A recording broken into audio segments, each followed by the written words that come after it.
race number 3.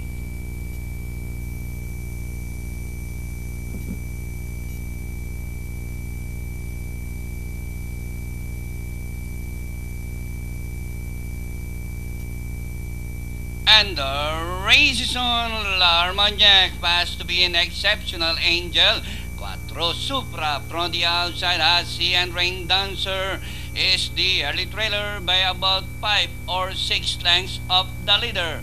L'armagnac, the Grey Galloper, followed by Exceptional Angel. Hasi is racing third by some 3 lengths. Quattro Supra is racing fourth by another 2 lengths. Entering the last 500 meters more to run, L'armagnac from the outside.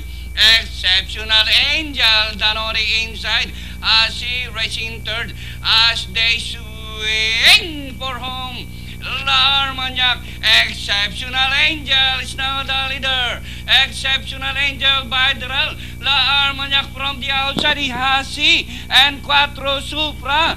Exceptional Angel, L'armagnac, Quattro Supra is racing from the outside, moves up to take the lead, and finally Quattro Supra close with 3 runners. Hasi, Exceptional Angel, L'armagnac, and Rain Dancer comes last. Okay, araw ng gabi ng Dihado tonight. Crossing the wire first, Dihado pa, numero 5, Quattro Supra.